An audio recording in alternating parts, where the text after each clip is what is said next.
इधर इधर इधर इधर आप पीछे आओ, थोड़ा पीछे आओ। वो लतीफ भाई, इधर।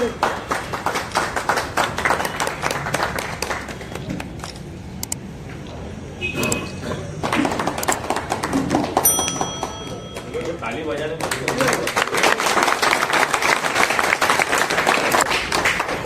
थोड़ा इधर हेमंत।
सबसे पहले तो मैं औरंगाबाद के ऑटो रिक्शा चालकों को बधाई देता हूँ कि उन्होंने विगत कुछ दिनों पहले यहाँ जिस तरीके से महानगर पालिका मनमानी तरीके से अपनी सिटी बसों को चला रही थी और जिसके खिलाफ पूरी औरंगाबाद की ऑटो संगठन ने मिलकर जो आंदोलन छेड़ा और वो आंदोलन सफल होने के कगार पर आया। उसके बाद उनकी मीटिंग हुई और यहाँ पे कुछ अच्छे निर्णय हुए। इसलिए मैं औरंगाबाद के सभी ऑटो रिक्शा चालकों को और यहाँ के इनको सबको संभाल कर लेके चलने वाले हमारे लतीफ भाई, सरवर भाई कैप्टन, इनको बधाई देता हूँ। और ऑटो रिक्शा चालकों की अनेक समस्याएं जो है वो सारी समस्याओं को निजात दिलाने का काम इस कार्यालय के माध्यम से होने जा रहा है। देखने में यह आया है कि ऑटो रिक्शा चालक ये हमेशा रास्ते पर चलता है, रास्ते पर लड़ता है, रास्ते पर ही अपना जीवन यापन करता है और उसकी समस्या छुड़ाने के लिए उसको रास्ते पर ही खड़े रह के बात करना पड़ता है। आज लतीफ भाई को और सरवर भाई को मैं धन्यवाद दूंगा कि उन्होंने औरंगाबाद के ऑटो रिक्शा चालकों के लिए यहाँ एक जनसंपर्क कार्यालय का उद्घाटन आज हमारे लोकसभा के उम्मीदवार जो रह चुके हैं अफसर खान साहब और मेरे हाथों यहाँ इस कार्यालय का उद्घाटन करने का हमें सौभाग्य प्राप्त करवा के दिया, जिसके लिए हम उनके आभारी है। और यहाँ औरंगाबाद के किसी भी ऑटो रिक्शा चालकों को कोई भी तकलीफ हो, चाहे वो आरटीओ से निगड़ित हो, चाहे पुलिस प्रशासन से निगड़ित हो, चाहे और कोई समस्याएं हो, सब समस्याओं का एक ही समाधान वो ये कार्यालय है। और इसके लिए मैं इन सबको बहुत बहुत बधाई देता हूँ और उम्मीद करता हूँ कि आने वाले समय में इस कार्यालय का जो यहाँ मुख्य कार्यालय बना, इस कार्यालय के माध्यम से ऑटो रिक्शा चालकों के जीवन में प्रगति का दौर आएगा, ऐसी उम्मीद करते हुए अपने दो शब्दों को समाप्त करता हूँ। सर, हाल ही में एक आंदोलन हुआ था जो ऑनलाइन पावती आती उसके ऊपर, और जो दवाखाने वहाँ पे रिक्शा स्टैंड होना, इसकी भी मांग की थी, तो क्या कहेंगे? कैसा है, हमारा ये जो विषय है ऑनलाइन पावती का, ये विषय केवल औरंगाबाद शहर का नहीं है, ये पूरे महाराष्ट्र का मसला है।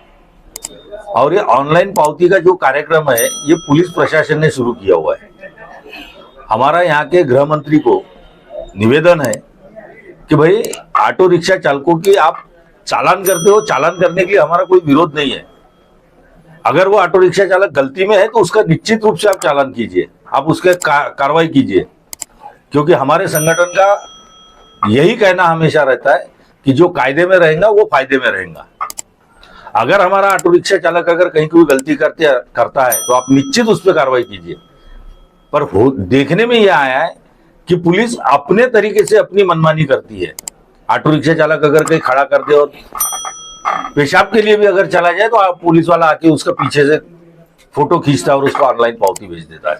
ये सरासर ऑटो रिक्शा चालकों पे अन्याय है, जिसके खिलाफ पूरा महाराष्ट्र इस आंदोलन में सहभागी है। और आने वाले समय में बहुत जल्द ही हमने इस सरकार को अल्टीमेटम दिया है कि अगर हमारे ऑटो रिक्शा चालकों की समस्याओं को नहीं सुना गया और उनकी समस्याओं को निजात नहीं दिलाया गया तो आने वाले विधानसभा के इलेक्शन में इस पूरे महाराष्ट्र में 15 लाख ऑटो रिक्शा चालक है। आज 15 लाख ऑटो रिक्शा चालकों के परिवारों की संख्या अगर आप देखें तो 75 लाख के आसपास यहाँ का मतदार है महाराष्ट्र में।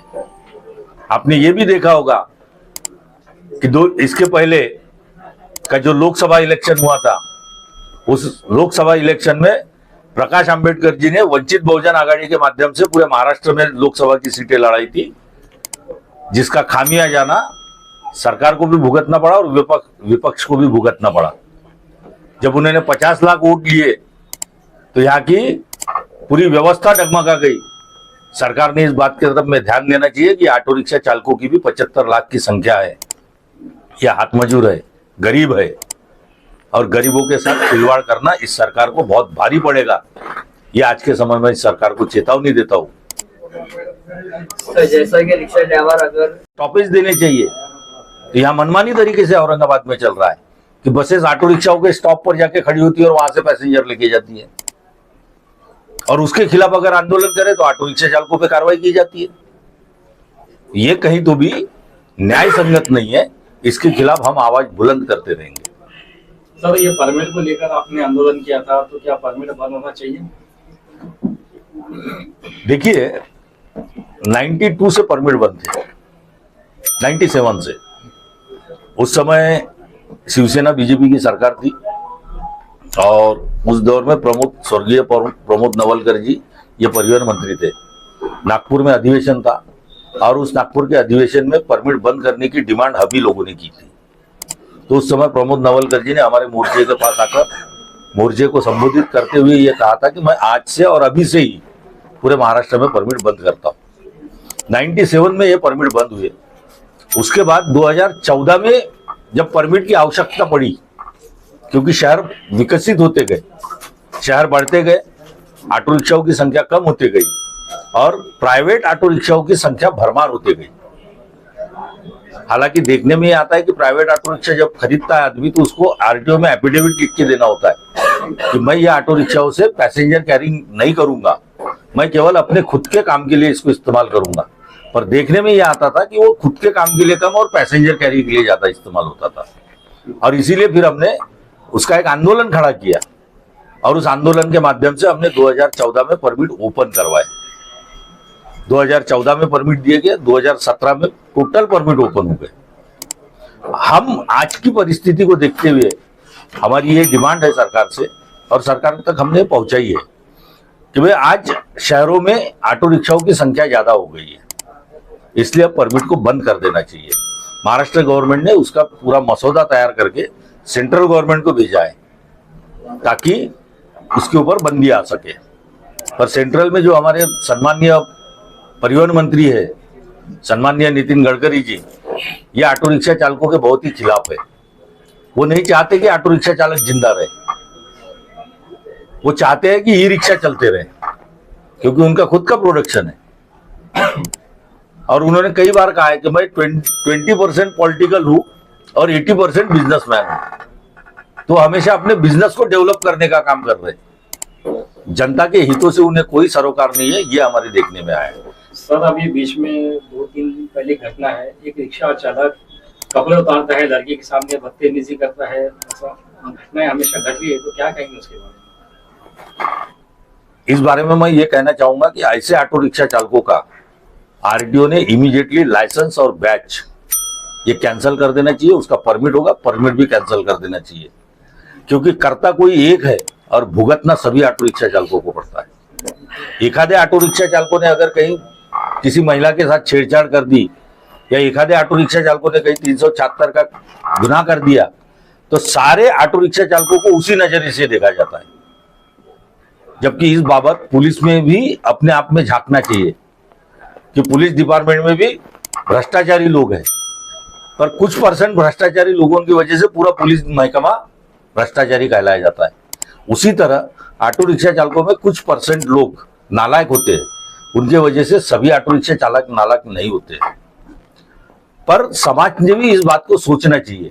आज समाज का दृष्टिकोण जो ऑटो रिक्शा चालकों की तरफ देखने का है वो अच्छा नहीं है। वो हमेशा ऑटो रिक्शा चालकों को एक कटघरे में खड़ा करके देखता है कि भाई एक ऑटो रिक्शा चालक ने ऐसा किया तो ये सारे ऐसे ही है, पर ऐसा नहीं है। और इसीलिए हम हमेशा ये कहते हैं, हमारा संगठन ये कहता है, ऑटो रिक्शा चालक संगठन संयुक्त कृति समिति ये हमेशा पूरे महाराष्ट्र के ऑटो रिक्शा चालकों को ये कहती है कि अपने व्यवसाय के प्रति प्रामाणिक रहिए, अपने व्यवसाय के प्रति ईमानदार रहिए। जिस तरीके से हम अपने परिवार के प्रति ईमानदार होते हैं, उसी तरह हम अपने शहर के प्रति भी अपने वफादार और ईमानदार होना चाहिए। सर, ऑटो रिक्शा चालक जो है बगैर मीटर के चला रहे हैं। कई बार आरटीओ ने कहा है कि मीटर से चलाओ, लेकिन मनमानी चालू है। तो क्या कहेंगे आप ऑटो रिक्शा चालक? इसके लिए यहाँ की पुलिस प्रशासन और आरटीओ विभाग ये दोनों जिम्मेदार है। केवल बोलने से ऑटो रिक्शा मीटर से नहीं चलेगा, उसके लिए उस तरीके के तुमको सख्ती से कदम उठाने पड़ेंगे।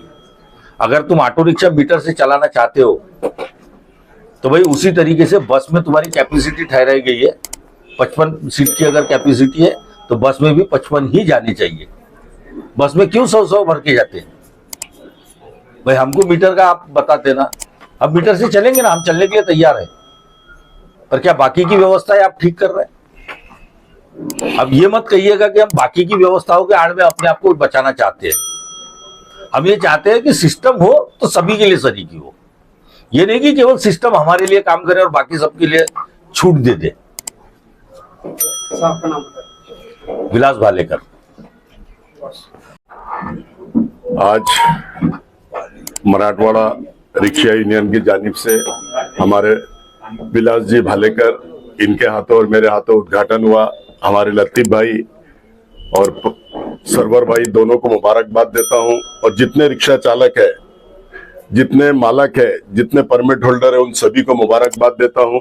और रिक्शा चलाना एक ऐसा व्यवसाय है कि रिक्शा वाला जब अगर घर से निकलता है तो उसको सबसे पहले पेट्रोल की पड़ी रहती है, पेट्रोल के बाद मालक की पड़ी रहती है, मालक के बाद ऐसा सोचता है कि घर की। तो मैं पुलिस प्रशासन से अदमन गुजारिश करता हूं कि जो ऑनलाइन पावतियां दे रहे हैं आप, वो ऑनलाइन पावती रिक्शा छोड़कर किसी को भी दो आप, क्योंकि रिक्शा वाला अपना घर चलाएगा, मालक देगा या पेट्रोल भरेगा।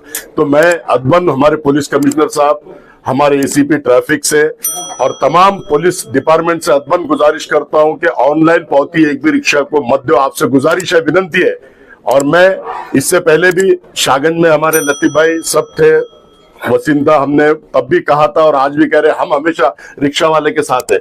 क्योंकि विलास जी, मैं खुद एक रिक्शा चलाकर यहाँ तक आया हूँ। मैं भी पहले रिक्शा चलाता था, मैंने भी 79-82 में रिक्शा चलाया हूँ। रिक्शा चलाते चलाते यहाँ तक आए, और हर रिक्शा वालों की मेरी शुभकामनाएं कि आप लोग भी आगे बढ़े। खुद जो रिक्शा चला रहा है वो मालक बने, जो मालक है वो 1 से 4 गाड़ी करे, ऐसी मेरी सबको शुभकामना है। और यहाँ बुलाकर हमको जो उद्घाटन किया विलास जी भालेकर और मेरे हाथ से, सबको मुबारकबाद देता हूँ। अल्लाह हाफिज, खुदा हाफिज। सर्वे का, गब्बर एक्शन कमेटी के हमारे हफीज अली का, हमारे मराठवाड़ा अध्यक्ष बाबू भाई का और हमारे इमरान भाई का, इनका तहे दिल से शुक्रिया अदा करता हूँ। इन्होंने अपना कीमती वक्त, जब हमने टाइम मांगे तो इन लोग ने दिए और हमारी इज्जत बढ़ाई। तहे दिल से इनका शुक्रिया अदा करता हूँ। और रही बात काम की, तो जब मैंने इलेक्शन के अंदर पाटुंबा अफसर भाई को दिए थे, उस टाइम में अफसर भाई को हमने एक प्रॉमिस लिए थे कि अफसर भाई आने वाले समय के अंदर अक्षय वालों को आपसे कोई मदद चाहिए तो आप करेंगे क्या? तो अफसर भाई ने उस टाइम में प्रॉमिस किए थे। और इलेक्शन खत्म होने के बाद अफसर भाई ने मुझे बुलाए, एक अच्छा वकील हायर करो बोले, जिसके लिए अपन पटिशन दाखिल करेंगे और ऑनलाइन पावती के लिए अपन सूट दाखिल करेंगे। ऐसे मुझे अफसर भाई ने बुलाकर हमारे दोनों के बीच में डिस्कस हुई थी। लेकिन उसके पहले मुझे विलास भालेकर साहब का फोन आया, अपन जितने हो सकते अपन पावतियां कम करेंगे और उसके बाद में अपन सूट के ऑप्शन में जाएंगे। और रही बात काम की, तो हमारा 17 तारीख को जो आंदोलन हुआ, 17 अगस्त को अल्हम्दुलिल्लाह महाराष्ट्र सहयोग कृत्य समिति के नेतृत्व में हुआ। हमारा मुद्दा था स्मार्ट सिटी बस को लेकर, हमारा मुद्दा था ऑनलाइन पावती को लेकर। तो ये मुद्दा खत्म नहीं हुआ। आने वाले समय के अंदर हम जितनी औरंगाबाद से ग्रामीण बसें चली है, हम उसका बहुत जोरों में विरोध करेंगे और आने वाले समय में उसको बंद करने का पूरा प्रयास करेंगे। सर यहाँ पे कौन कौन से काम होंगे जरा वो बताइए। यहाँ पर काम होंगे जो आरटीओ से रिलेटेड है। जैसा कोई एजेंट के पास जाता है तो जो काम 100 रुपए का है उससे 500 रुपए लिए जाते हैं। जैसा जो पुलिस का काम है, जैसा लोगों को फ्रॉड कर क्या बोलते हैं कि भाई हम पौतियां कम करेंगे, वो काम यहाँ पे जो पौती में नंबर नहीं दिखता है, जो दूसरे के अपने नाम पर आ गई है, वो यहाँ से कम कराने की पूरी कोशिश करेंगे। और हम आरटीओ के काम अफसर भाई के और विलास भाऊ के और हमारे मराठवाड़ा अध्यक्ष के सामने पूरी जिम्मेदारी से बोला, जितनी गवर्नमेंट फीस है सिर्फ वही फीस के अंदर उसका काम करे जाएंगे। बसेस फुल जा रही थी, आपने स्मार्ट सिटी में जाके बात करे, वाक सर ने कहा था हम डबल टैक्स देते, तो उसका क्या जवाब मिला?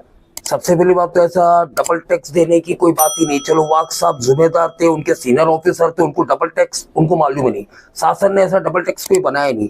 और जब हम उनसे सीनियर से मिले देशमुख साहब से, तो वो उनसे बड़े पागल मिले हमको। उनसे बड़े पागल थे उन्होंने बोलते हैं कि हम सरकार को 3.5% टैक्स देते हैं, हम 70 सीट भी बिठाएंगे, जबकि उनको सीट का परवानगी कितनी वो नहीं पता है।